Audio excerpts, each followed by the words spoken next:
Você quer ela ou não? Sim, mas morrer com 27 não sei não. Então tu não quer. Sejam bem-vindos ao Cast Digimon, o podcast de Digimon. Depois da tão esperada estreia da evolução da Wolvermon, esse episódio também faz algo igualmente necessário para outro personagem. Notavelmente, dando uma aprofundada no passado da Miharu, juntamente suas motivações, ideais e aflições, separando ela definitivamente de nossos protagonistas e vilões, mostrando onde seu coração reside e quais são suas prioridades, juntamente de seu reflexo distorcido, Mephismon, um ser que consome e espalha a morte. Poderia a natureza de seu código ser tão distorcida quanto a batida de seu coração? Essa é uma parte bem interessante do episódio, já começando pelo seu nome e significado desse nome. Código distorcido. Yuganda Kodo. Kodo. Assim como Kanjo no Kodo, ou talvez Kasanaru Kodo, os episódios 1 e 24 dessa série, respectivamente, há um jogo de palavras proposital que até então estava escondido bem debaixo dos nossos narizes. Kodo, do kanji para batida, e Kodo, a romanização dos kanás para código. Uma instrução que define o comportamento e funcionamento de algo. Tal é a definição de um código, e também da batida do seu coração. A gente fala, né, sobre a qualidade desse arco e tudo, né, da perspectiva assim de visualização e tudo, da animação, as imagens, o jeito que os episódios às vezes parecem, né, que eles estão muito separados e tudo, mas a poesia e a filosofia que estão, né, nesse arco, cara, é interessante, cara. É interessante quando você para pra ver isso, né? Tanto que a gente vai até comentar depois, né, nesse mesmo episódio, né? Aquela parte lá que a gente ficou procurando e tudo. E existem, cara, muitos elementos assim, nesse arco mesmo, né, que eles buscam pelo menos, né, deixar aquela marca. Olha, a gente tá fazendo isso com carinho. Por mais que, né, ainda seja possível você perceber que estão puxando um pouco aqui, talvez esquecendo, talvez alterando algumas coisas aqui, né, e ficando muito óbvio, assim, às vezes. Eu acho que essa é uma definição boa pro Arco Gift realmente. Ele não falha na mensagem e nas temáticas dele. O problema realmente é o que acontece nos episódios. E dessa vez o episódio me deu uma sensação diferente de qualquer outro. O ritmo dele é quase uma inversão do que a gente vem recebendo. Assim como os outros episódios, ele quer chegar logo no clímax dele, enchendo a primeira metade dele com os meios para alcançar esse clímax.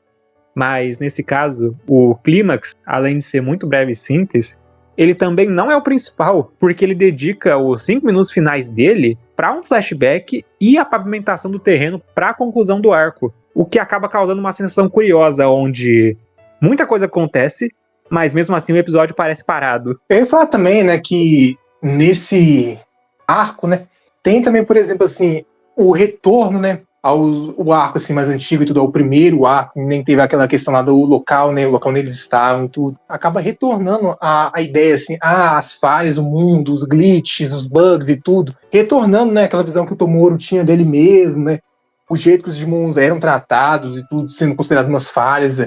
Então é interessante isso que o arco, né, esse arco Gift acaba fazendo, sabe, retornando assim ao primeiro, porque no arco anterior da Táticas ficou muito assim na questão assim do Clay, né, e dos novos personagens. Então é bom ver assim uma leve assim, né, retornando assim as raízes, vamos dizer assim. Não só isso, também mostrando até que um Arif, realmente o paralelo da Miharu do Tomoro, mostrando como poderia potencialmente ser um Tomoro que não teve assistência da Glowing Dawn e eventualmente acabando seguindo um caminho mais obscuro por causa disso. E antes de entrar no episódio, tenho um preâmbulo, dessa vez é curto. Eu tinha falado da filosofia de design que a Bearcat seguiu no episódio passado, que ela tem uma restauração dos temas da Pretty-Mon, dela voltar ao nível criança dela, e eu na verdade parei de pensar nisso melhor. Isso vale para todos os níveis perfeitos da série. Argumentavelmente não pro Murasame, porque a gente não viu o nível criança dele ainda e o card game associa com o Leonmon, mas ignorando isso, os que a gente realmente viu na série, se você colocar lado a lado o nível criança dele e os níveis perfeitos, eles vão ter mais a ver com eles do que com os níveis adultos. Não dizendo que os níveis adultos são discrepantes ou alguma coisa assim do tipo, mas realmente tem essa continuação do design do nível criança pro nível perfeito, em que realmente o nível perfeito é mais em linha com o nível criança. É justo também, né, continuando o que você falou aí, Tem essa ideia de, por exemplo, assim, das cores, né? As cores, texturas, os objetos, assim, que eles usam, e até também, né? A personalidade e estilo, né? Que cada um faz. Por exemplo, Kiropimon, Skoji Kiropimon, análise e tudo, sabe? Voo também, eu acho que Skoji Kiropimon tem mais um pedaço mais de voo do que o próprio Night Kiropimon, por exemplo. E, por exemplo, o Monarquizamon, né, tem a ideia, assim, da lua crescente retorno, assim, né? Mais igual o Ru fala, que o Armalizamon talvez, né, acaba tendo ela, só que tá escondida, mas o Monarquizamon, ó, aqui, ó, tô com a lua crescente ainda. Então, sim, cara, o que você falou faz sentido mesmo. Justamente tem a marca do mal da Kiropimon, que tem na Scourge Kiropimon e na Night Kiropimon não tem muito, é só no cinto dela. E agora, ao episódio, ele abre com a Arena pegando na salsicha do Tomoro, lá ela. Normalmente é o Gekomon que faz isso, lá ele. E, né, além da piadinha com a Arena, é legal de ver ela retomando o ânimo, pela fala do Makoto sobre a Arena ter recuperado seu apetite, e a menção do Bombermon logo em seguida, dá para deduzir que isso é dia seguinte do caso do Bombermon. Semana cheia essa, eu fico imaginando se vai piorar. E imediatamente piora. O Tsukasa chega do nada na Glowing Down com os 2 NPC dele. Emergência, emergência! Ah, pera, seu Yoshi. Emergência, emergência! O presidente Wang foi sequestrado! Cara, você acha estranho o Tsukasa reaparecendo? Assim, eu acabei que, né, dessa vez, pra mim, essas imagens de prévia, assim, tudo acabou sendo um spoiler mesmo, viu? Eu considero pra mim que acabou sendo um spoiler, mas, né, é conteúdo oficial e tudo, então acabo me culpando mesmo até um certo ponto aqui. Mas é um pouco estranho, né, cara? Porque, assim, não tem muito a ver, né, com ele, né, o episódio inteiro. Eu acho que é mais pra lembrar, ó, aqui, ó, a família do Makoto é poderosa e tudo, ó. Saca só aí, ó. Que ele é capaz de fazer o contatinho aqui e tudo. Não sei muito por que o Tsukasa tá aí, não, mano. Você falando assim, ah não, pô, evita ver as imagens da prévia, pô, muito spoiler, não sei o que as quantas, vai ter um personagem reaparecendo, eu pensei, pô, vai ser uns 5 estrelas, né, faz sentido, é a porra do episódio em que o Wang é sequestrado, tem que ter os 5 estrelas.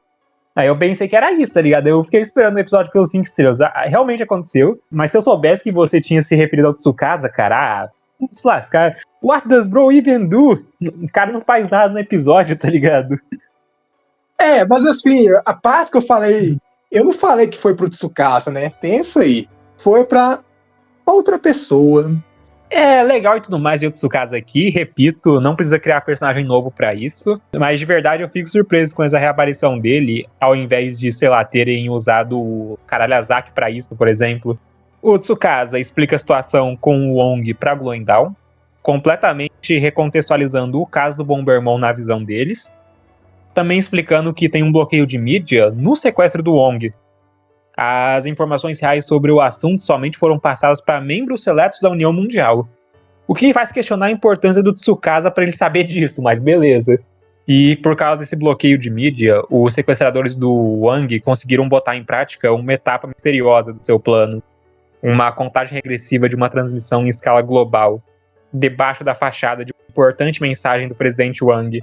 E ruminando sobre o que essa mensagem pode ser e quais as intenções da Gift com ela, com a ajuda de Tomoro se lembrando que a Miharu disse a ele, eles chegam à conclusão de que a Gift vai obrigar o Wang a anunciar publicamente a existência de 2 Digimons, por mais que ainda não saibam o que eles têm a ganhar com isso.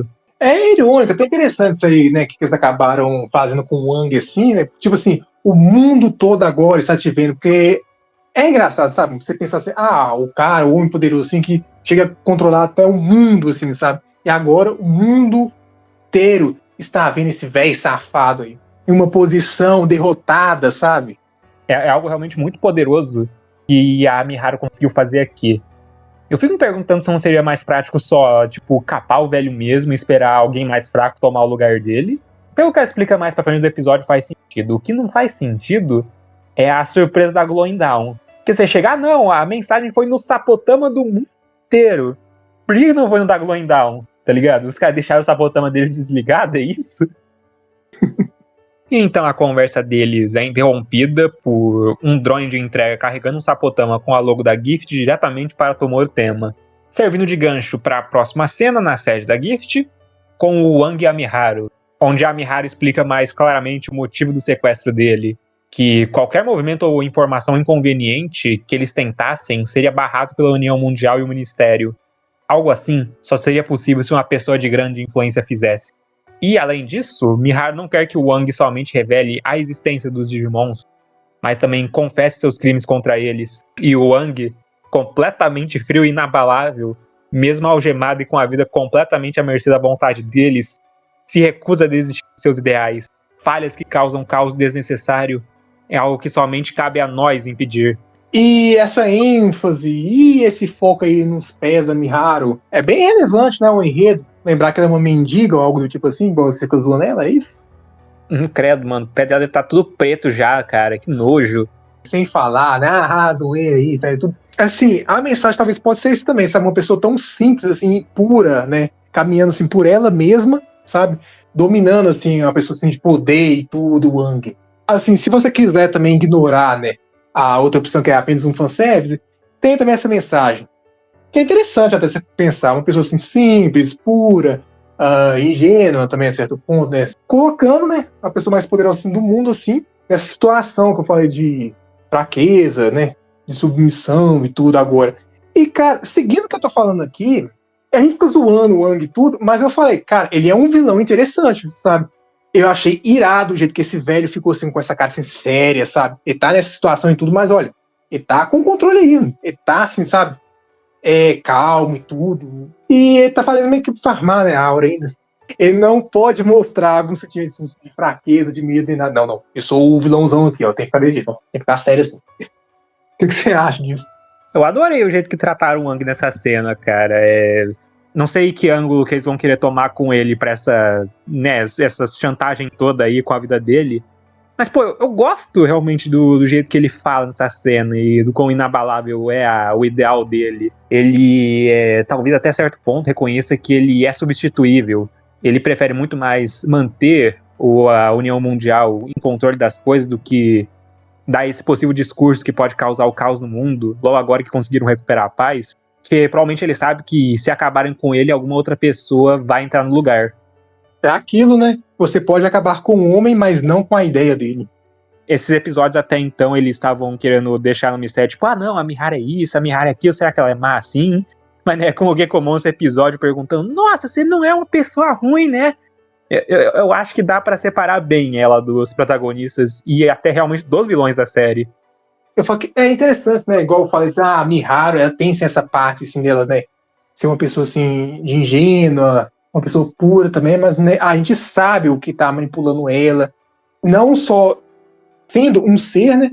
Como também todas as circunstâncias, assim, tanto do passado quanto do presente, né? É um personagem interessante, esse papel que ela tá fazendo, assim, agindo feito uma vilã, ou igual você fala, anti-vilão não existe, anti-herói, semi-herói, como é que ficaria o papel da Miharu? Eu acho que Porra Louca seria um bom jeito de descrever ela. Justo. E tipo, isso aí do lance da manipulação com o Mephismon, eu tenho um ângulo bem interessante pra falar disso quando a gente chegar no momento, mas... Já dá um spoiler, eu não concordo que ela tá sendo manipulada pelo Mephismon, não. Voltando pra cena, esse discurso do Wang e essa repetição da fala sobre os ideais dele acaba irritando bastante a Miharu, levando ela a revelar a identidade e perguntar cara a cara pro Wang, Shifuyu Kagemori, reconhece esse nome? E o que ela recebe é apenas o silêncio e o olhar penetrante do Wang como resposta. E eles fizeram aqui, fizeram aquele meme do Thanos com a Miharu. Você acabou com a minha vida! Eu nem sequer sei quem você é. Eu acho isso, na verdade, até um pouco interessante, cara. Esse fato, assim, que você pega, né, uma pessoa assim, de poder e tudo, que tem a ideia, assim, de monitorar, de controlar tudo, aí uma pessoa simples que ele nem tem ideia ou nem lembra, né, acaba deixando ele nessa posição, assim. Eu acho que também é interessante a completa frieza do Wang nessa cena. Eu acho que é o ângulo perfeito para eles seguirem com esse personagem. Que, né, até certo ponto, quando você atinge esse nível de poder que o Wang tem, a humanidade meio que para de importar pra você, sabe? Tipo, na visão dele, ele já contemplou literalmente Deus, tá ligado? Então, o que importa mais pra esse vagabundo? Ele não fala muito sobre isso nesse episódio, ele não tem muito tempo de destaque, mas é também um dos motivos que eu imagino que ele não tá tão em pânico assim. sabe, de ninguém se importar com ele, tá ligado? Pra ir buscar ele, dos milhões de funcionários que a União Mundial tem. Aí tem duas coisas interessantes sobre essa cena aí. Eu achei meio estranho o fato do Wang não tá com nenhum machucado ali, dado a explosão. E o motorista dele, aparentemente o cara morreu, tá ligado? Você achou isso estranho? Seria engraçado. Seria engraçado, né? Se esse fosse o caso. E também tem outro bom pra teoria do Kishiwada Acing estrelas não fazer o menor sentido agora. Que, né, pô, imagina só o Kishiwada olhando pro chefe dele ali, pro ex-chefe dele ali, não ter, tipo, nenhuma interação, tá ligado? O Wang, eu nem esqueci quem você... O Kishiwada? O que você tá fazendo aqui, maluco? Eu pensei que você tinha morrido. Então, né, essa teoria dele aí fica cada vez mais suspeita. Então, né, esse ponto eu também já tô desconfiando. Esse ponto eu tô desconfiando do que esse maluco vai fazer na série, tá ligado? What does bro even do? E beleza, corta a cena de volta pra Glowing Down. O Sapotama que o Tomoro recebeu tá mostrando a localização da Miharu. E no momento bem lúcido do Tomoro, ele tá em dúvida se deve ir ou não atrás dela, mas recebe apoio tanto do Kyo quanto do Gekomon pra tomar uma decisão. E que o certo e o errado a se fazer nessa situação é ele que decide. E é muito legal ver o Gekomon, o lado infantil e ingênuo do Tomoro, dizendo que ainda quer ver ela novamente, porque, querendo ou não, eles gostam dela. É mulher, cara. Olha o que mulher faz com o meu garoto, mano. E falando em mulher, chegam duas de uma vez aí, ó, o Gekomon. Meu Deus, é a Brilli e a Korn. Ah, cara, eu pensei agora que as duas, assim, na banda Korn, tá ligado? Então vamos lá, vamos ver se você concorda. A baixinha é a Brilli e a alta com cabelo curto é a Korn. Justíssimo, beleza? Sim, exatamente. Sabíamos que ela entraria em contato com você novamente. Por isso ficamos aqui por dias espionando você na sua casa. Brilliant Thorn mais uma vez sendo a parte mais fraca do episódio. Terceira vez, é um recorde já. Pode pedir música no Fantástico. Quer falar, cara, que muitos desses trocadilhos assim, né, nem sempre chegam com a intenção original, sabe? Igual essa questão do Kudo aí que você falou. Aí você pega muito das coisas assim, que o Gekomon fala, né, que é pra ser um tipo de piada, assim, trocadilho. Quando chega aqui, né, depois da tradução e tudo, não é a mesma coisa, sabe? Se eventualmente tivesse uma dublagem de Beat Break, ó, só falando assim, ó, só jogando aqui, ó. Eu gostaria muito de ver como eles adaptariam os trocadilhos. Nem trocadilho, na verdade. O Gekomon falando o nome das coisas errado. E o humor desse episódio tá mais evidente dessa vez. Bem mais num ponto, na minha opinião.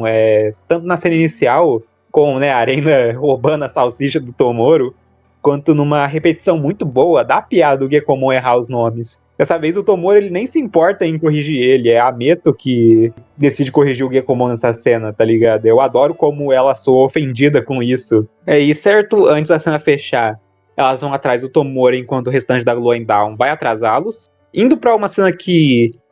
Tá, eu confesso, eu fui desonesto com a Brilliant Thorn. Essa é a parte mais fraca do episódio, por definição. Honoka súbita, atacando novamente.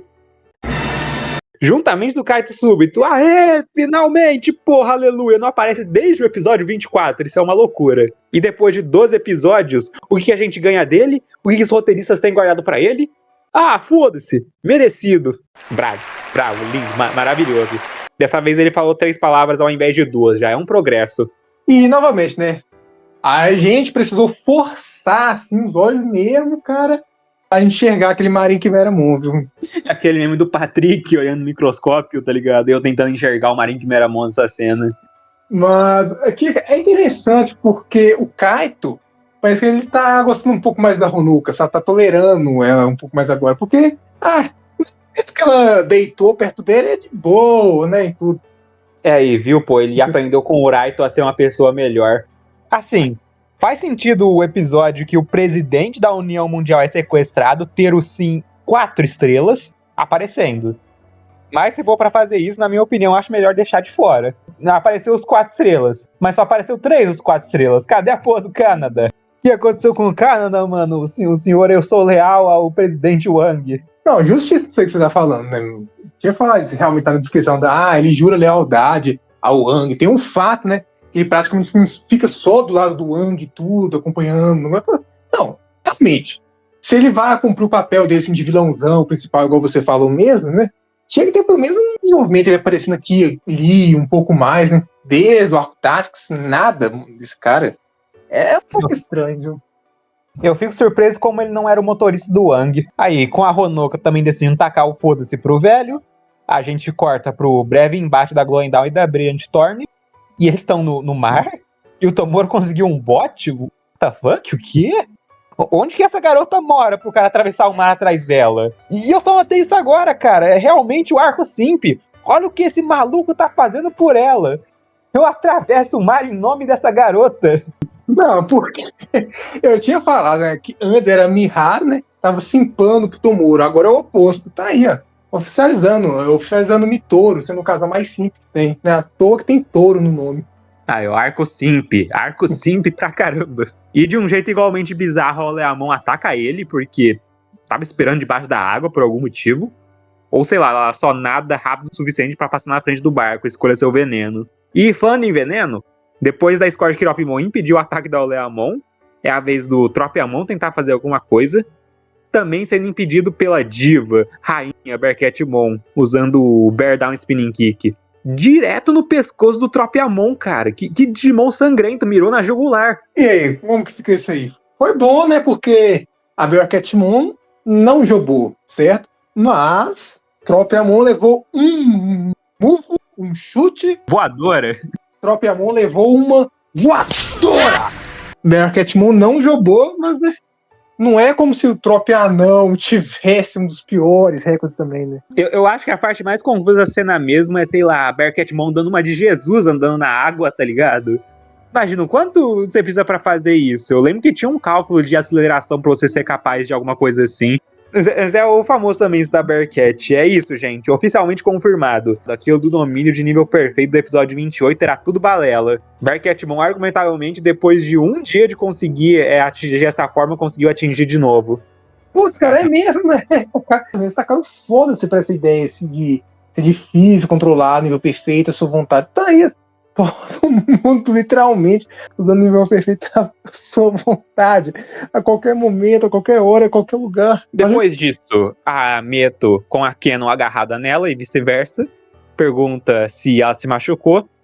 Felizmente para as duas isso não aconteceu, mesmo que a situação esteja fora do controle delas, notando somente agora a ausência do Kyo nessa batalha deles aí. E essa batalha não só foi deixada para ser resolvida off-screen, como também tira a Kenon, a Meto, o Makoto e a Arena completamente do episódio. E não é nem metade dele ainda. Acho que não é nem um terço, na verdade. Cortando pra cena onde o Tomoro finalmente chega ao seu destino, descobrindo bem rapidamente que se trata da casa da Miharu e entrando em seu quarto. Ei, Miharu, cheguei, vamos assistir Netflix que nem você falou na mensagem e era uma armadilha, eu devia ter desconfiado.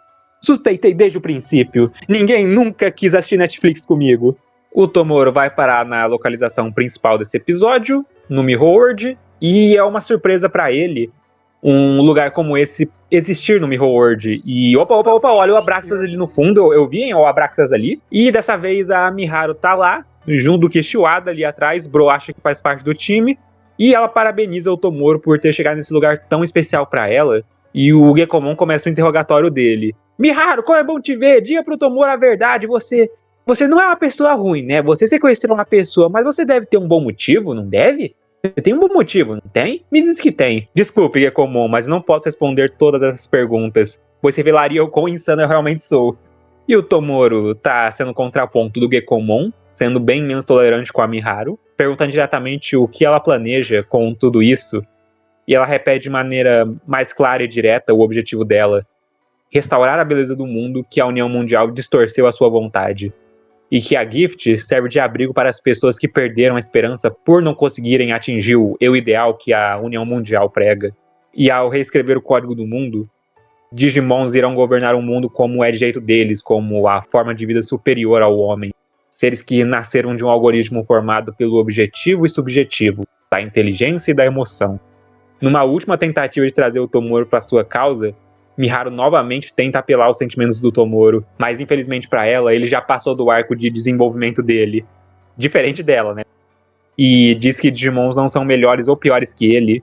Por mais que o irritem, ele pode ser honesto com eles. Esse é o sentimento que a batida de seu coração ressoa. Miharu, esse mundo está distorcido, mas essa não é a solução. Não tem microfone pra ele soltar, mas o Sapotama serve. Você falando assim, a respeito da Miharu e o Tomoro, percebi outra coisa também, porque tipo, o Tomoro, a ideia dele, tipo assim, é passar um design mesmo, né? Um visual assim, é mais óbvio, assim, não, ele é meio esquisito, ele é estranho e tudo. Aí com o tempo, sabe assim, ó, ele é uma boa pessoa mesmo por dentro, sabe? Ele tem, assim, os seus códigos de moral, ele tem, assim, uma certa bondade e tudo, ele ajuda até outras pessoas também a enxergar que estão erradas, tipo no caso do Raito e tudo. E a Miharu é meio que o oposto, ela tem essa aparência, assim, simples, bonitinha e tudo, né? E vai passando, opa, essa guria aqui é um pouco errada das ideias, né?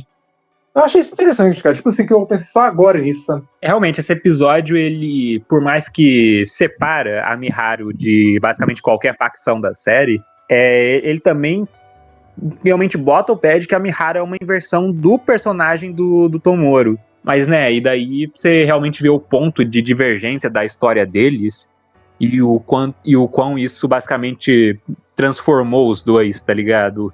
Você pode ver que a Miharu é basicamente um Tomoro que não recebeu ajuda.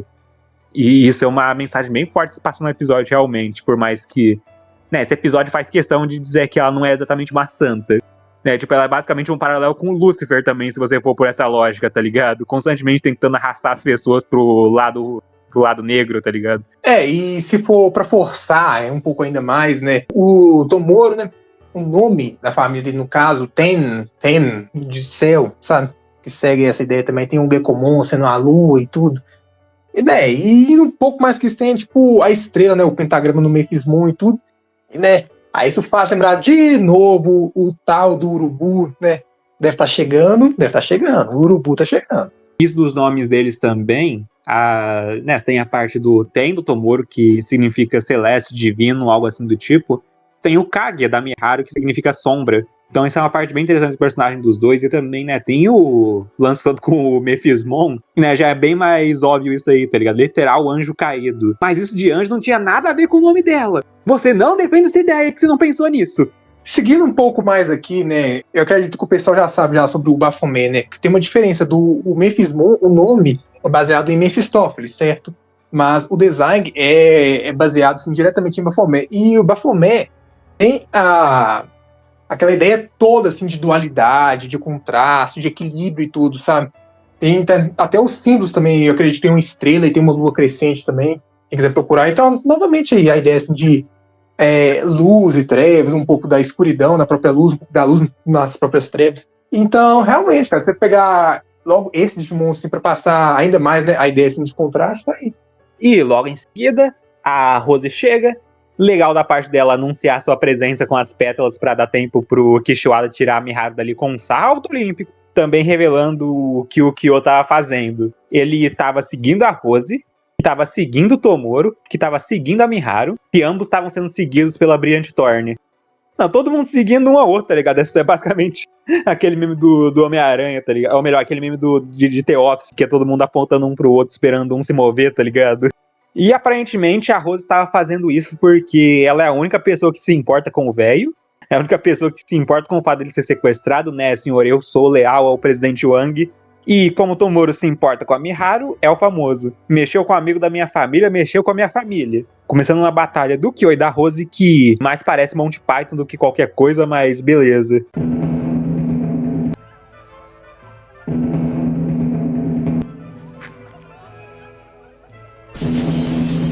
Se for para pensar, ela tá mais frenética entre o Murasamemon e um membro dos 5 Estrelas, né? Porque contra o Flaremon não foi nenhuma luta assim direito. E eu acredito que ele realmente nem deu assim pra lutar contra o Programamon, né? E aqui você tem ele trocando golpes com a Lailamon, que é um visual bem estranho, na verdade. Eu não imaginava a Lailamon sendo tão porradeira a esse ponto, tá ligado? Eu fico imaginando que ela era um Digimon muito mais Honor do que qualquer outra coisa. É mesmo. Você falando assim, é engraçado mesmo, cara, assistir essa assim, novamente, se prestando atenção, é engraçado isso aqui, né? A Lailamon trocando assim, porrada mesmo contra a espada do Murasamemon, e Sim, eu sou o suporte. Eu ajudo meus colegas de time matando os inimigos de porrada. E também na cena aí tem o Kyo e a Rose trocando farpas. É divertida essa interação dos dois. Então mostra um pouco da Rose questionando o que ela realmente tá fazendo. Ela diz que o Kyo se tornou fraco. E também tem o Kyo falando pra Rose que ela é basicamente um cachorrinho pro Wang. Que é uma frase bem parecida com a frase do Tomoro, que ele falou pro Raito lá no episódio 18. E diante desse caos todo, Miharu não estava esperando que o dia dela ia acabar assim. Tudo basicamente deu errado para ela e ela só quer que aquilo acabe de uma vez, deixando que suas emoções tomem conta, liberando o seu Epulse preto, chamando pelo seu parceiro. Nos céus, uma nuvem de caos e degradação se forma e nela descende Mephismon. Entra no Mirror World, Baphomet! Cara, primeiro que o Epulse da Miharu é um dos Epulse mais únicos, sabe? Da série. Achei bem da hora, assim. Aquele verde, assim, com uns efeitos. É um verde. Eu também achei isso estranho do Epulse da Miharu. Eu jurava que seria roxo, tá ligado? Pra fazer paralelo com o Tomoro, realmente. Terminar de martelar esse ponto. E, né, considerando também o Mephismon. Mas daí, tipo, é a lógica de Digimon Card Game, tá ligado? Beleza. Mas faz sentido considerando que a gente descobre com o Mephismon nesse episódio mesmo. E beleza, o Kyo e o Tomoro se confundem com o que acaba de acontecer. Imagina só, deve ser um choque bem grande pro Tomoro. Caramba, ainda bem que eu não fiquei com essa garota. Você imagina, pô, a porra da garota que você tá apaixonado, do nada convoca a porra do Baphomet pra batalhar contra você, tá ligado? Não, mano, você se safou de uma, Tomoro. Eu não sabia disso, mas você se safou de uma, cara. Está, com os dois confusos aí, a Rose vem pra tirar a confusão deles, explicando qual realmente são os negócios do Mephismon, o que ele faz, o que ele significa, e o quão estranho é a Miharu ter o Mephismon como Digimon. E a Lailamon também aponta como não faz tanto sentido assim ela tá conseguindo controlar o Mephismon pela natureza dele e também pelo fato de que o Sapotama dela tá funcionando normalmente, mesmo com ela exalando o Epulse preto. Talvez já ia ligando os pontos de que esse pode não ser exatamente o Digimon dela. E com isso a gente tem também a dubladora do Mephismon, Takano Urata. Ela já fez bastante personagem, acho que você curte mais personagens dela do que eu, então manda ver. Ela já fez o meu GOAT, Kai Hyuatari de Beyblade. Ela também, acredito que ela fez o Zeno, né? O Zeno de Zatbel, vulgo Gash Bell também. E também aquele personagem que todo mundo ama, aquele super personagem, super carismático, o Evil Underwood. Cara, fazendo referência ao Gil Abridge, pelo amor de Deus. Pessoalmente, eu conheço ela mais como a Frances de Fate. É uma escolha bem interessante pra ela. É a primeira vez dela fazendo o Mephismon. Eu não lembro se ela já fez coisa em Digimon. Eu acho que não. Tenho quase certeza que não. É engraçado isso, tipo, continua a sequência do Mephismon de toda vez que ele aparece ter um dublador diferente. E eu gosto da escolha da Takano pra fazer o Mephismon realmente. É muito diferente do que eu pensei que seria. Tem o fato, né, da figura original do Baphomet, não é exatamente a coisa mais difícil você imaginar uma voz de mulher saindo daquele maluco, principalmente de uma idosa que é atacando. É uma escolha muito boa. Provavelmente escolheram ela mais por causa do Isarmon do que o Mephismon, mas pros dois combina bastante.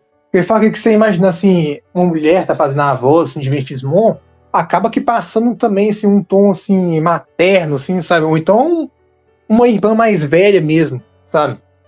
Pra fazer. O que será que eles querem dizer com isso?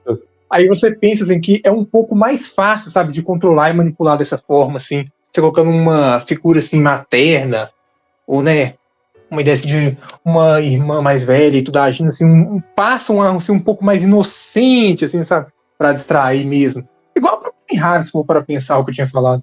Isso é uma coisa interessante, na verdade, isso da irmã mais velha, porque nessa cena aí mesmo, a gente ouve a Lailamon se referir a Rose como Onesama 2 vezes. A Lailamon chama a Rose de irmã mais velha. É engraçado que, tipo, o Digimon que representa a irmã mais velha da Miharu, ela não se refere a ele como irmã mais velha ou alguma coisa assim do tipo. Mas a Lailamon se refere a Rose como irmã mais velha dela. Do que mãe, por exemplo, que faz muito mais sentido. O Gekomon ele se refere ao Tomoro como pai algumas vezes, por exemplo, sabe? O Gekomon nunca chamou o Tomoro de irmão, por exemplo. Agora, vice-versa é o contrário. O Tomoro já chamou o Gekomon de irmão. É isso também, né? Se for nesse jogo, assim, tem também o fato que o Gekomon, né? Considera também o Pandamon seu irmão dele. Assim, esse aqui conecta com esse aqui conecta com esse dessa forma. É engraçadinho. E aí, o Tomoro, num momento de Hopium dele, no momento de Copium ou Hopium, sabe? Você que decide. Ele liga os fones ali e já pensa, é você que tá manipulando a Miharu então, é tudo culpa sua. Opa, olha o Abraxas ali atrás, olha ali, olha o Abraxas. E então ele decide livrar a Miharu desse mal, meu Deus do céu, nossa, como a Miharu tá sendo influenciada pelo Mephismon, coitadinha. E evolui o Gekomon direto pro Monark Lizamon. Que se dane o episódio 28. Não, mas aqui faz sentido se aquela lógica não se aplicasse, mas beleza. E eu gostaria de dizer que uma batalha épica começa aqui, mas eu não vou nem glorificar isso. O Mephismon solta aqui, ó, toma, bafo de café. Aí o Monark Lizamon, morri, tripofobia, minha maior fraqueza. Calma aí, Monark Lizamon, tô pegando leve, porque eu vou acabar fugindo. Tô pegando leve, aqui não é pra machucar você isso aqui, não. Isso aqui não é um no-drift, não. Não, pior que isso aí é uma coisa tensa, viu? O ataque do Mephismon nesse episódio é o Death Cloud. Eu não sei se ele já foi representado assim antes, ele cria essa corrosão, assim, esses buracos aí no Digimon mostrando o wireframe deles. Ou na verdade eu não sei se realmente é o interior dos Digimons ou se é o E-Pulse, tá ligado? E só é verde por causa que o E-Pulse da Miharu é verde. Pelo que o golpe faz sentido pela descrição. Ele é uma névoa que corrói o oponente. Então tá, do jeito que tá sendo representado aqui faz sentido. Uma coisa boba aqui, cara, que eu falo que não é nem a ver com o Mephismon e sem evolução, que é o Golfmon. Você vai falar aquele bagulho do Calife, mano? Não, pior do que isso. É que o Golfmon fala que um ataque, um potencial que tem, que pode destruir o mundo em 7 dias. Maluco, sério isso? 7 dias pra destruir o mundo. Eu acho que era pra ser algo impressionante, mas foi exato oposto, sabe? Se for para pensar. Pelo menos é melhor que o Gulus, que demoraria 2000 anos. E daí, a Rose e o Kyo já reconhecem o problema que esse Digimon pode causar, o quão difícil é lidar com esse Digimon por causa desse ataque. E né, a Rose já avisa ali pra Lailamon, ó, ataca ele, mas cuidado com essa névoa, não deixa essa névoa te tocar.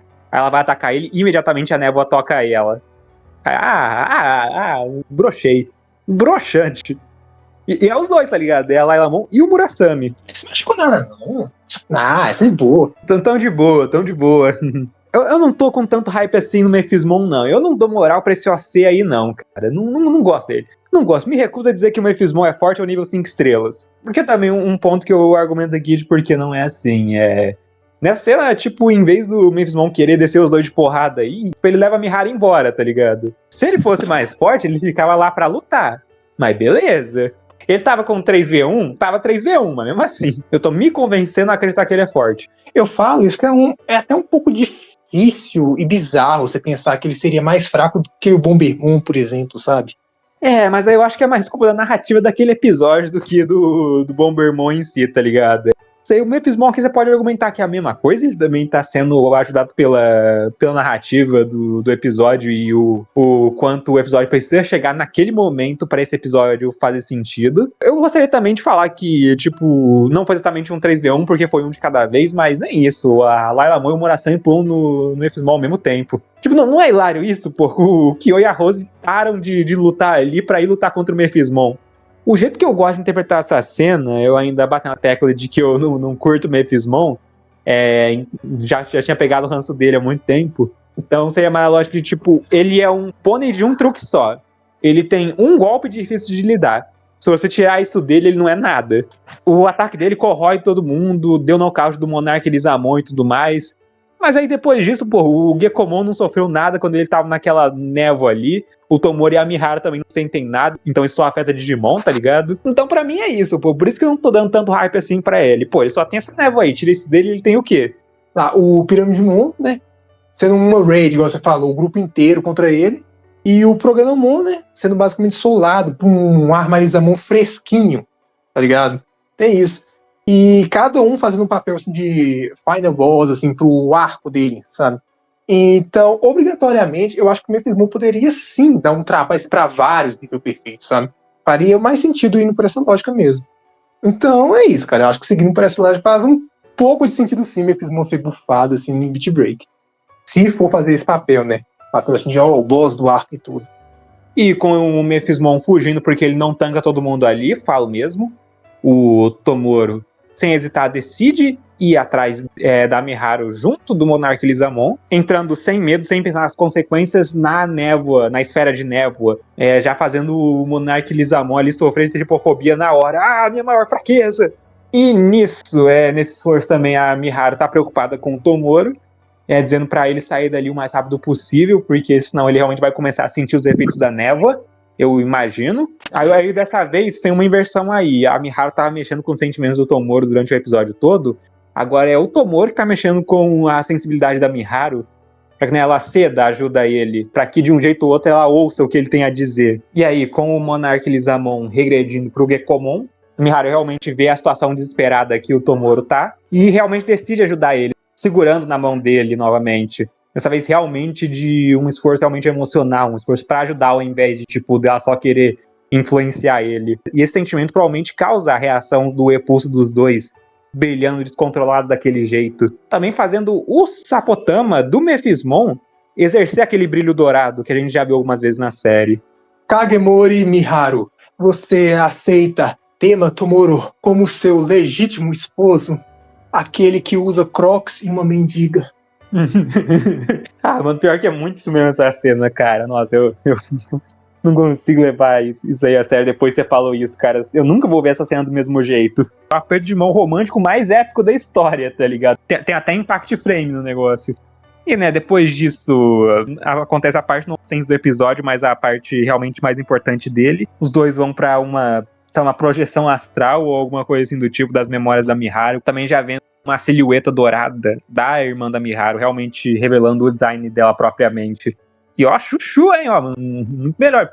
Prefiro muito mais a irmã da Miharu que a Miharu, cara, falo mesmo. Indo pra parte principal do episódio, o flashback, projeção astral, dimensão de bolso nas memórias da Miharu, alguma coisa assim. A Miharu tá no quarto dela, que a gente viu mais cedo no episódio, e ela nessa visão tá explicando o passado dela pro Tomoro, e tem uma fala bem legal dela aqui sobre esse tanto de computadores que elas têm, porque são as coisas dos pais delas, mostrando que essa conexão com computadores que ela tem também é uma extensão das lembranças da família dela.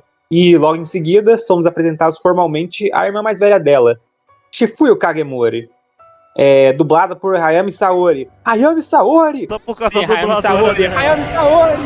Hayami Saori! Eu ia falar aqui, cara, que eu nem tinha percebido, né, que, tipo assim, essa conexão toda, assim, questão da família, assim, da família Kagemori, né, porque tem dos pais do Tomoro que até agora, né, não teve muita coisa, sabe, e tem essa ideia, assim, de família, sabe, assim, que passou alguma coisa importante, assim, das gerações até chegar no Tomoro. E aqui a gente acabou vendo até um pouco mais da família Kagemori, né, do que a família Tenma. Assumidamente também eles já, né, mataram os coitados off-screen, não deram nem chance de ver o design deles nem nada. Tipo, só isso, morreu, tá ligado? Talvez isso também enterre de uma vez a teoria da filha da Rose, mas beleza. Enterra a teoria da Rose, né? Enterra. Pararará. Eu acho, sim, que a história da Miharu é muito mais sombria e trágica do que a do Tomoro, não? Se você for pra pensar. A Miharu é basicamente Dark Tomoro, mano. A Miharu é o que o pessoal achava que o Tomoro era no começo da série. E se o fato de já terem dito que ela morreu não era suficiente, ela aparece aqui com o cabelo de mãe morta, sabe? E, pra construir empatia, ela já mostra a personalidade incrível dela que vem sendo dito pra gente. Ela sempre esteve ao lado da Miharu sorrindo e ajudando depois que perderam os pais tão cedo. E esse luto afetou tanto a Miharu que ela não pôde se adaptar à escola, tendo que ser educada em casa. E nessa cena ela segue apoiando a Miharu com o aplicativo que ela está desenvolvendo. Aplicativo esse que eventualmente se tornaria o aplicativo que a Gift usa, como foi dito lá no episódio 34 com o cúmplice do Oblivimon. Mas o aplicativo começa aqui como um simples aplicativo de mensagem. Mesmo com essa ideia simples, a Shifuyo apoia a irmã e mantém essa chama acesa para incentivar a Miharu, dizendo mais uma das frases que a Miharu tomou para ela, que é possível compreender o coração do criador pelo seu código, dizendo que o código da Miharu, o Kodo dela é gentil, que a batida dela é gentil. Eu escrevo o código em linha reta, o que isso diz sobre mim? É que eu ia falar aqui também, cara, que tem esse lance aí, que isso tudo aí, esses computadores, tecnologia, né, e programação e tudo, aí você pega esses cabelos assim também, essas roupas aí, lembrou muito, cara, Zero Experiments Lane, pra quem tá ligado aí, é uma série que o Konaka, sabe, ele já trabalhou nela. O mesmo Konaka que sim, estava aí na produção de Digimon Tamers. 2 Você vídeos lembra? seguidos mencionando o Konaka, eu fico surpreso com isso. E você pensa que ela tá criando um aplicativo, né? O Zap Tudo. Será que ela poderia criar o OC dela de um Epimon? Pro pessoal aí da galera aí do Epimon aí, né? Uma referência a Epimon. Eu sei que vocês existem. Aí, ó, mais uma referência a Tamers aí, Takato 2, tá ligado? E outra coisa que eu ia falar, cara, você falando sobre o corte de cabelo aí, né? Cara, aparentemente esse corte de cabelo, ele é tão mortal que ele funciona até mesmo com irmãs. Tipo, não era pra ser só com mães, funciona com irmãs também. Que tipo, o universo tá vendo, ó, você tá usando esse corte de cabelo, tá agindo como mãe, já é o suficiente pra mim. Faz sentido. Além disso, a gente também tem uma explicação de como a Shifuyo consegue sustentar a Miharu. Ela é uma engenheira de software da União Mundial que tá trabalhando na IA do Sapotama. Aquela vozinha que é feita pela Ami Tsushima, alguma coisa assim, acho que é o nome da dubladora. Já podendo ver onde os frutos desse trabalho dela foram parar. E mais algumas cenas depois, ela entra de novo no quarto, bem animada, dizendo que fez uma descoberta incrível e quer compartilhar isso com a Miharu, levando ela pro Mirror World por uma fenda. Me pergunto como ela abriu essa fenda. Talvez ela tenha um Digimon adulto super raro e consegue abrir uma fenda, vai saber. A Miharu, opa, olha o Abraxas ali atrás, opa, Abraxas. A Miharu pergunta onde elas estão e o que a Shifuyo quer mostrar pra ela, ouvindo logo em seguida uma voz exclamando: "Flores, brotem deste chão." Voz que veio do Digimon da Shifuyo, Wizardmon. E lá, é a forma adulta do Impimon. Pior que tem um pessoal que discute com isso ainda. Eu sempre achei o Wizardmon perfeito pra isso, mas beleza. Não é possível, cara. Essa cena é feita pra fã de Digimon. Por várias razões, na verdade. Primeiro que a gente sabe que essa mulher aí vai morrer e escolhem dar um Wizardmon pra ela. Eles já usaram o Leomon, então sobrou pra ele, coitado. E segundamente, tem um detalhe muito legal da lore de Digimon que incluíram nesse episódio. Não é algo obscuro ou desconhecido, mas sempre é legal ver quando fazem esse tipo de referência. Porque magia em Digimon é análogo à programação. Então é mais que perfeito uma desenvolvedora ter ele, um Wizardmon, como seu reflexo. E essa temática continua na evolução dele, por mais que ela faça uma curva sombria. É isso, né? A amizade acabou com o Shambhala. Agora, Witchon é o meu melhor amigo. Confirma. Sabe o que é? O mais engraçado, eu ainda acho que a gente sabe mais de Shambhala do que de Witchon, sabe? Se for para pensar. Eu não sei se é verdade, mas, né? Acaba passando essa sensação, cara. É difícil, hein, cara? E a Shifuyo compartilha os desejos e objetivos dela com essa descoberta pra Miharu, pretendendo mostrar essa descoberta dela pra União Mundial. Algo tão surpreendente e inovador assim será suficiente para convencê-los. Com tamanho poder, o código no mundo pode ser reescrito. E, tão inocentemente quanto sua dona, o Wizardmon ri de felicidade, ansiosamente querendo conhecer melhor os humanos, assim como sua dona quer que os humanos conheçam melhor os Digimons. Ambos eram gentis demais para esse mundo distorcido. Eu falo aqui, cara, seguindo um pouco assim que a gente tá falando, Nirinso, jardim, as plantas e tudo assim, mas eu paro pra pensar aqui em outra coisa, que o arco, né, aparentemente já tá chegando ao fim, e nada da Chihiro, né? Tipo, o arco chegando ao fim e até agora nenhum episódio continuando aquilo. Esquece essa merda aí, cara. Esquece essa merda aí. Vemos bem rapidamente o resultado dessa ação da Shifuyo. O Wizardmon foi confiscado pela União Mundial e todos seus colegas de trabalho a tratam como louca, ignorando completamente o que ela tem a dizer, e a sua insistência acaba levando ao afastamento do seu trabalho. E durante esse tempo, a única coisa que ela consegue fazer é se culpar pelo cruel destino de Wizardmon, refletindo perfeitamente a sua falta de agência e controle sobre sua vida, não sendo capaz de nada além de dolorosamente observar o fim de tudo que acreditava. Mas ainda há uma luz, mesmo que apagada e marcada. Voltando das compras, Miharu se encontra com Wizardmon prestes a desaparecer, felizmente tendo tempo suficiente para carregar o Sapotama de sua irmã com seu Repulse. E voltando para casa animada para contar isso para a irmã. Nossa. Não, mano. Não. Eu consigo ver o brilho nos olhos dos dois desaparecendo. Em uma noite chuvosa, às 8h11, Shifuyo Kagemori é encontrada morta em sua cama. Sítio suíço? É isso? É, mano, foi isso, cara. Sucinto sino. Tipo, a gente pode até falar aqui umas teorias aqui, mas visualmente falando, é isso, né? Sim. Acho que já dá pra falar aqui das teorias agora, até certo ponto, se for o lance de que, não, foi alguém da União Mundial que foi lá e capou ela, deu uma de Kilu ali nela, tá ligado? Mas eu acho que não. Não foi isso, desculpa, gente. Quem estuda ou vê essas coisas assim, né? Tem realmente uns sítios suíços por aí ali, a relação a cientistas, pesquisadores e tudo, sabe? Direto eles falam sobre isso, nessas teorias, assim, e tudo. Não seria impossível. Você pensa assim, será que foi a União Mundial? Será que foi um personagem misterioso que fez isso? Tipo, forjou o sítio suíço dela.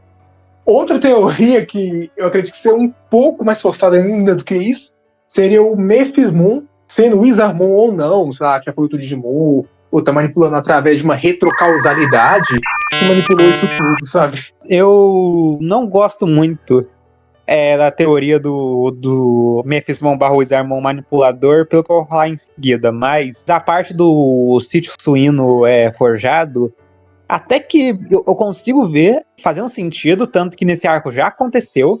No primeiro episódio, né, o dono lá da Tamamori, ele conseguiu ficar dibrando o Jokermon naquele episódio o tempo todo só pra morrer no final, tá ligado? Sim, então, tipo, o que é irônico porque quem fez isso foi a Gift, tá ligado? Então... É mesmo, né? Seria uma ironia engraçada isso tudo. Eu ia falar, cara, que indo até um pouco além disso, é que tem um fato, né? Que ela se importava com sua irmã, tinha esse lance todo. Poderia ter pensado assim, nossa, ia ficar muito complicado, difícil pra Miharu. É que tem essa parte também de... Beleza, se for forjado, eu consigo ver a lógica por trás. A Shifuya, ela parece realmente ser alguém muito insistente e perigosa para deixar por aí mesmo. Mas eu acho que isso é mais uma escapada da gente pra não processar essa cena do jeito que ela realmente é. Beleza, não, tem isso que falou, a Shifuya não parece o tipo de pessoa que faria isso, ela é uma pessoa horrível se fizer isso, vai deixar a Miharu à mercê do mundo, mas eu consigo realmente ver isso sendo alguma coisa real, alguma coisa palpável, por causa que, você imagina, é o seu reflexo mágico que foi tirado de você à força. Sabe, a gente já vê na série o quão cruel é você tirar o Digimon de uma pessoa, porque você realmente sente isso. Você sente como parte de você tivesse sido tirada de você forçadamente. Então pensa, uma pessoa feliz, uma pessoa inocente daquele jeito, tão entusiasmada. Ela pensa, não, eu finalmente posso fazer diferença, é pra isso que a minha vida inteira serviu, eu finalmente consegui achar um propósito, eu posso fazer o bem pras pessoas ao meu redor com isso que eu descobri. Mas aí chega alguém simplesmente vai lá e tira isso de você. Ainda por cima é um ser vivo, querendo ou não, sabe? Um ser vivo que é parte de você. Você tira isso da pessoa e ela realmente... Eu vejo o motivo dela ficar desolada. Ela vai ficar se culpando disso, sabe? Ela vê o Wizardmon ter morrido, ter sido confiscado como culpa dela. Sabe? Ela fica pensando, não, se eu tivesse ficado calada, se eu tivesse guardado isso pra mim, isso não teria acontecido com o Wizardmon. Então, sim, eu consigo entender o porquê ela fez isso. Mesmo sendo alguma coisa bem fora do personagem. Eu ia falar alguma coisa que, tipo, uma alternativa assim, que ninguém pensou, sabe? Foi meio que um acidente e tudo, mas eu acho que isso seria mais forçado ainda, sabe? Não faria nem sentido se for para pensar. Que quer tentar, tipo, inocentar essa cena o máximo possível, mas quanto mais você dá inocência pra ela, mais ela vai perdendo peso, tá ligado? Mano, tu acha que essa cena merece o primeiro lugar nos momentos pesados de Beat Break? Superou as pessoas no leilão? Não sei, mano. É pecado isso. Eu só ia falar aqui, cara, que eu acho que essa cena, ela tem um pouco mais, assim, de elemento pessoal, sabe? É algo, assim, um pouco mais comum, infelizmente, sabe? Tá entendendo mais ou menos o que eu tô chegando? A questão do leilão e tudo assim, é algo um pouco mais específico, sabe? Não falando que é algo mais leve, óbvio que não é isso. Eu tô falando que a ideia, assim, o que aconteceu, infelizmente é algo assim, um pouco mais comum, sabe? Então tem isso também. Aí quando você vê isso acontecendo, putz, cara. É verdade, tem essa diferença aí da cena ela realmente ser pesada e dela ser real. Então realmente é isso que, levando essa cena, coloca ela sendo discutida entre as cenas mais pesadas de Beat Break, realmente, um dos momentos mais pesados da franquia toda no geral, porque é alguma coisa real, é alguma coisa palpável, alguma coisa que você consegue se conectar, mesmo que você não tenha passado por isso. E depois de ambos presenciarem esse momento, suas emoções de raiva e tristeza ressoam com o coração um do outro. O Epulse, uma vez verde, cheio de esperança de Miharu, agora é exalado como um miasma negro. A forma de Wizardmon se contorce e se reforma. Sua chegada é anunciada pelo trovão da tempestade. O bode negro da dualidade emerge, Mephismon. E com uma voz suave e serene, Mephismon toca no rosto de Miharu, pela primeira vez proferindo seus ideais. O código desse mundo está distorcido.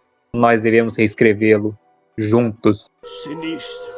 Wizardmon se safou da morte, mas a que custo? Assim, quem teve experiência com a legenda zoada... Ah, não, cara! Você acha que superou o Olá Lugarmon essa aí, cara?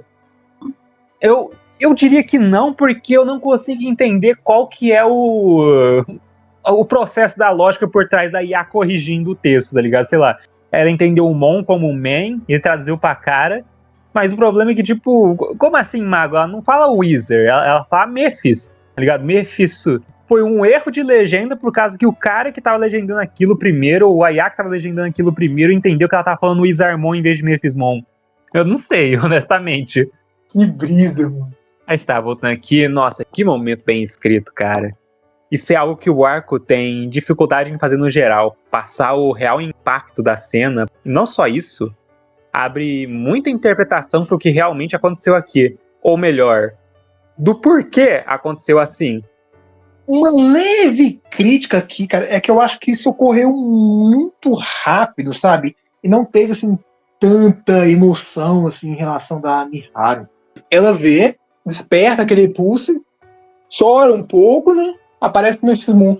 E tem a ideia, assim, da confusão e tudo, mas ocorre, assim, tão rápido, sabe? Não tem, assim, um impacto, assim, de emoção em relação a Miharu. Parece que foi até esquipado, se for para pensar, mas, né? Legalzinho. Eu não me incomodei com isso, eu acho que a cena consegue passar muito bem o que a Miharu e o Mephismon sentem naquele momento. Pelo que a cena eu gostei, pô, não senti isso aí não, de tipo, não, foi muito rápido, porque eu acho que a intenção é realmente ser rápido. É até um pouco complicado explicar, mas parece que faltou algo, mas sim, foi uma cena legalzinha, foi boa, né? E teve o impacto, assim. Esse é um problema que a série tá tendo com a Miharu, também era uma reclamação que o pessoal tinha no começo da série, eu não consigo me identificar com esses personagens, eu não consigo me emocionar com eles. Eu não consigo me identificar com eles porque eles não têm muito destaque. Eu não conheço muito as dificuldades e os traumas deles pra eu sentir alguma coisa deles. A Miharu é alguma coisa bem parecida. A gente basicamente só ganhou isso agora. Você pode até falar que no episódio 34 eles fazem um esforço pra isso acontecer, pra gente realmente se identificar com a Miharu, pra gente entender ela, porque, né, a gente entende o Tomoro e eles bem fortemente aludem a isso, deles serem parecidos. Mas ainda assim é pouco. É pouco realmente pelo que o arco oferece pra gente, pelos saltos absurdos que ele dá. Inclusive, nesse episódio mesmo, o fato deles já conseguirem ter sequestrado a porra do presidente da União Mundial, tá ligado? Sei lá, no quarto ou quinto capanga que eles mandam, sabe? Não parece que, tipo, saltaram umas etapas do plano? Tipo, não, vamos matar um cara da empresa. Não, vamos tentar matar um informante. Não, vamos explodir essa fábrica. Vamos sequestrar o dono da União Mundial. Não parece que teve um salto muito grande aí, então eu tenho a impressão que esse arco tem esse problema mesmo, mas não essa cena, pelo menos. Só isso, né? Você falando de jeito, aí tu fala, não ficaria surpreso se fosse o caso aqui também. Só isso mesmo. E tá, agora falando mais um pouco das interpretações dessa cena, tem essa ideia, desde a revelação do Mephismon, que ele estava manipulando a Miharu. E eu nunca fui muito fã dessa ideia por alguns motivos. Miharu não é um anjo. Isso estava bem claro pra mim desde o começo. Ela tem seus motivos, mas ela não é uma pessoa boba, inocente, santa, então você querer santificar ela nunca foi a minha praia. E 2, porque um aspecto crucial desse mundo é que um Digimon é o reflexo do seu dono. Não tem um mundo onde você me convença de que alguém com um Mephismon como reflexo é uma pessoa mal compreendida ou influenciada. Mesmo se fosse adoção, a gente não tem um caso de um Digimon se submetendo ao controle de um humano para manipular ele. E nos casos de adoção que a gente tem, Pandamon e Pangeamon, respectivamente, ambos ficaram cada vez mais parecidos com seus donos. E eu não tenho motivos para acreditar que seria diferente com Mephismon, se fosse o caso, e que realmente é a adoção. E agora com esse flashback mostrando o que realmente aconteceu, eu não só ainda mantenho minha opinião sobre a Miharu, como também tenho informações o suficiente para sustentar minha interpretação. Mephismon não está influenciando a Miharu. Miharu que influenciou ele. Ambos têm sentimentos em comum, obviamente. É o motivo principal de até hoje manterem a relação de parceiros, mas o Wizardmon e Miharu se deixaram levar pelo emocional. Isso fez o Wizardmon evoluir em resposta ao repulso da Miharu, como se fosse uma manifestação física de seus sentimentos. Como ele pode estar influenciando e manipulando a Miharu, sendo que desde o começo ela não só concorda com ele, como foi o repulso dela que criou essa forma. E acima de tudo, a Miharu nunca duvidou da real natureza do Mephismon, pois nele ela vê a irmã e seus ideais, ideias essas que foram corrompidas e se tornaram algo sombrio, pela perspectiva própria e subjetiva de um terceiro, alguém que moldou a ideia ou um ideal de outra pessoa de acordo com a própria visão e crença, motivada por suas emoções. No meu ponto de vista, a Miharu é tão responsável quanto o Mephismon. O que eles fazem juntos porque concordam um com o outro, independente do que foi o gatilho para isso acontecer. Cara, isso tudo que você falou do Mephismon acabou me lembrando algo que eu acredito que realmente ele não chegou até o Castmon, sabe? Que eu tinha falado lá sobre o Abraxas e tudo, essa ideia assim, do esoterismo, ocultismo e tudo. Tem o lance do Baphomet e tudo também, o que está em cima é como está embaixo, algo assim, tal. E o que você falou aí, cara, também é meio que um twist, né, que a gente falou em relação ao Kana e o Genjo. É a Miharu que tá manipulando, influenciando o Mephismon. Se realmente for isso, ó, palmas aí, mano. Eu falar, tipo, não, manipular o Mephismon seria um pouco demais também. Eu acho que uma palavra melhor seria, tipo, habilitar ele, sabe, apoiar ele. Meu ponto é que, tipo, essa garota não é santa, ela não tá sendo manipulada ou influenciada, o que ela faz porque ela quer. Tanto que eu acho que esse é o ponto desse episódio, mostrar quais são as prioridades da Miharu. E, por fim, tem mais uma coisa que quero falar sobre essa cena, que é o possível simbolismo do horário que a Shifuyo morreu. Eu sei que é algo bem inconsequente, é mais um detalhe por questão de completude, mas ainda assim eu quero fazer um exercício de interpretação aqui. Pensei em duas coisas antes de chegar na minha conclusão final. Podia ser algum simbolismo direto com a hora, como foi com o Vandemon no Adventure, por exemplo, ou também podia ser um Goroase, que é um jogo de palavras onde você constrói um número para formar uma palavra de acordo com a pronúncia do número. Mas eu não achei nada que coubesse aqui. Se alguém souber, comenta aí. Mas a terceira vez é mágica. Eu acho que é uma referência a um provérbio da Bíblia. Agora, qual provérbio eu já não sei. Porque, pesquisando, eu achei vários que combinam com essa cena e o personagem da Miharu. Mas, claro, eu separei os que eu acho mais prováveis. Jeremias 20:11. Mas o Senhor está comigo como um guerreiro poderoso. Por isso meus perseguidores tropeçarão e não prevalecerão. Fracassarão e sofrerão profunda humilhação. A sua desonra jamais será esquecida. João 20:11. Mas Maria ficou do lado de fora do túmulo, chorando, e enquanto chorava, ela se inclinou para olhar dentro do túmulo. Provérbios 20:11. Até o jovem se conhece pelos seus atos, se a sua conduta é pura e reta. Apocalipse 20:11. Então vi um grande trono branco e aquele que estava sentado sobre ele. A terra e os céus fugiram da sua presença, e não houve lugar para eles. E o mais provável, na minha opinião, Êxodo 20:11. Porque em 6 dias o Senhor fez os céus e a terra, o mar e tudo o que nele há. E ao 7º dia descansou. Essa narração no contexto original é para explicar o porquê a semana tem 7 dias e porque o sábado, o sabá, é um dia santo. E além disso, você tem essa conexão com uma parte bem importante da descrição do Gulfimon, a evolução do Mephismon, que é até engraçado quando você para analisar, mas tem o lance do poder para destruir o mundo em 7 dias, fazendo referência realmente a essa passagem do Êxodo. Sim, e o Mephismon também, né, tem o Black Sabbath também, né? Uhum. E agora sim, fechando o flashback, por mais que a Miharu se importe com o Tomoro, seus objetivos são mais importantes. Vamos reescrever o código do mundo. É assim que deve ser. Adeus, Tomoro.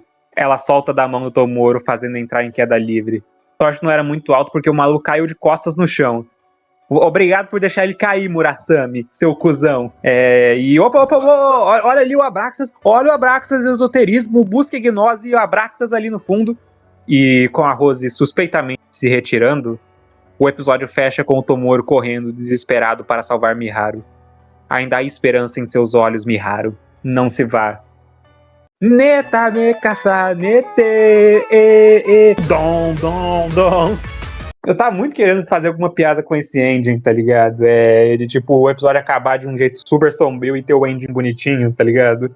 E com isso a gente vai pra prévia! Hype. Se o próximo episódio já não ser a conclusão do arco, tá bem próximo de ser. Que, né, a gente já viu um Battle Royale aí, ou melhor, uma outra raid com literalmente todo mundo indo contra o Mephismon. Tem o Monarch, tem a Bearcat, tem a Scorchcropmon atacando um Mephismon que ficou com 60 metros de altura, por algum motivo. Ah, não, o Mephismon vai fugir, vai escapar, o Mephismon não aguenta esses nível perfeito aí não, pô, que isso? Olha pra mim. Mas a esse ponto eu realmente acho que eu tenho que dar crédito pra força do cara, realmente. Droga, eu tenho que admitir que esse cara é melhor do que ele já foi uma vez. Acho que isso é pelo menos uma confirmação de que a Arene e o Makoto ganharam da Brilliant Thorn na batalha off-screen deles. Oh, meu Deus, que surpresa! O que também, tipo, eu não sei se isso é bom ou se é ruim, porque, vamos lá, se o arco estiver chegando na conclusão dele, e a porra da Brilliant Thorn não aparecer nessa conclusão aí, sendo que, sei lá, eles apareceram literalmente em 3, 4 episódios, alguma coisa assim. Não sei, não gostei, não. Não gostei. Pior que isso também, só o Kishiwada, tá ligado? O que o maluco fez até agora? Ficou carregando a Miharu no colo e ficou ajoelhado, tá ligado? O Ashidas Bro Even do... a gente não tem os dançarinos da Rose nessa prévia, se duvidar, nem no próximo episódio mesmo. Mas, pelo menos a gente já tem a Rose em si, mostrando que não tá de brincadeira, não. Ela já chega lá com a Lailamon explodindo a sede da Gift e também já confrontando a Miharu diretamente. O que é até estranho, na verdade, levando em conta, ela parece ter se retirado no final do episódio. Tipo, ela parece ter perdido o interesse. Aí eu, tipo, fiquei... Ué, por que ela tá indo embora, tá ligado? Ela não se importava com o velho, não? E pelo menos assim, tipo, ela não se importa. Apareceu aí na prévia. Cara, pior que eu pensei em coisas aqui, mano. É triste, porque, tipo assim... O que você acha, durante a run toda, acabou sendo mais justiçado? O Gigasmon do Seraph ou a Brilliant Thorn? Olha, putz, essa aí é difícil, na verdade, cara. É mais próximo do que você pensa, ironicamente, mas... Nossa, tem que parar pra pensar, porque o Seraph teve mais episódios, mas ele, por extensão, também perdeu mais, tá ligado? Então, aí você chega com as derrotas da Brilliant Thorn e é tipo... não gostei não, pessoalmente, porque, né, apareceram na porra do season final daquele arco, tá ligado? Do episódio 24... demoraram pra caramba pra aparecer e fizeram o que depois disso? Porra nenhuma. Então realmente complica pra eles. A gente nem sequer tem quase nada dos personagens deles, na verdade. É que pelo menos também no Seraph eu consigo, tipo, fazer uma análise legal do personagem dele. Eu consigo ver a historinha dele fechando, mesmo ele não tendo uma vitória no nome dele. Agora a Brilliant Thorn nem isso, cara. Eu acabei pensando aqui, e eu acho que isso é verdade, viu? Porque a Marimbum Moon, o Haremon e até o Red Vegemon, eles acabaram fazendo mais do que esses 3 aí, é isso? Pode falar, ó, fora o Gekomon, fora o Gekomon e o Mimikimon, ninguém tem exclusividade de chupar o Tomoro, viu? Ninguém tem exclusividade disso. Nem a Arena, Miharu ou a Hitomi, vai brincando. Tecnicamente o Mamimon, ó. Isso compara com o que o Trop Anão, o Leamon e o Gigasmon do Seraph, fica meio, cara, é isso? Eu acho que essa também é a explicação do porquê o Kishiwada não fez nada até agora, tá ligado? Opa, esse arco não tá favorável pra gente, vou esperar o próximo arco pra tentar alguma coisa. Mas, assim, em questão do Seraph, ele ainda tinha mais ajuda, sabe? Ele tinha o time 7, né? E tinha vezes também que ele usava até o próprio Ludomon também. E ele tinha, acima de tudo, a ajuda da narrativa. Porque ele era pra ser o cara que precisa enfrentar o Kyo, porque o resto da Glowing Dawn não tá no nível dele. Ele pelo menos tem isso. A Brilliant Thorn também não tem isso, tá ligado? Porque tipo, eles têm nível perfeito, é isso, é aquilo, nível perfeito é difícil de dominar até certo ponto, até certo episódio tirar isso de uso. Mas, tipo, beleza, elas tinham isso até certo ponto. Aí desmentiu isso também já foi um nerf pra elas, tá ligado? Então, desculpa. Não, desculpa, vocês não são legal. Por enquanto, eu realmente espero muito, muito, muito mesmo que esses personagens durem mais que um arco. Que realmente não foi o arco deles, então pelo menos tem isso pra argumentar. Certo. É engraçado, tipo, a gente nem fala do próximo episódio, a gente fala do quanto a gente odeia a Brilliant Thorn. Não é nem questão, né? É mais pena mesmo, ser honesto. A gente tem pena da Brilliant Thorn, aí é foda, tá ligado? Mas é isso, tá ligado? Não é nem pra zoar, né? É literalmente isso. É pena mesmo. Tipo, genuinamente falando, cara. É um pouco triste mesmo, se for para pensar. A gente já vê algumas cenas do Monarca Elizamon e tal Tomoro, o Monasami e o Kyo montado nele, direto contra o Nephesmon. E logo em seguida também a gente tem um close naqueles olhão da Miharu com aquele brilho bem esquisito. Eu acho que rola no próximo, cara. Você acha que rola no próximo? Tem, sabe? Só pode ser ele, Talvez daqui a 7 dias. Porque você pensa, será que vai ou não vai jobar pra trindade de níveis perfeitos? São mais, na verdade. São 5 ali no momento. Então é uma boa oportunidade pro... tirarem alguns do caminho, porque alguém precisa proteger o Wang, porque, aquele velho ali vai ser vaporizado, acho que só de olhar para aquilo ali, o coração dele não aguenta. Falando assim, questão do ataque final, sabe? Mas vamos esperar, né? Também, tipo, não tem nada que impeça a Brilliant Thorn de aparecer ali no meio também, fazer um 7x1, aí é complicado, tá ligado? Tá aparecendo no Brasil e Alemanha.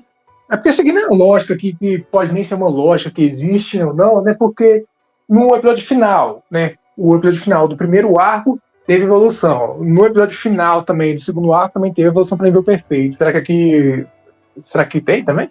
Se for o episódio final, realmente, não parece ser o seu caso aqui, tá ligado? Porque eu tô seguindo a lógica dos outros episódios, tá ligado? Tipo, 28, 40. Mas nossa, cara, se isso aí já acabar no episódio... Nossa, mano.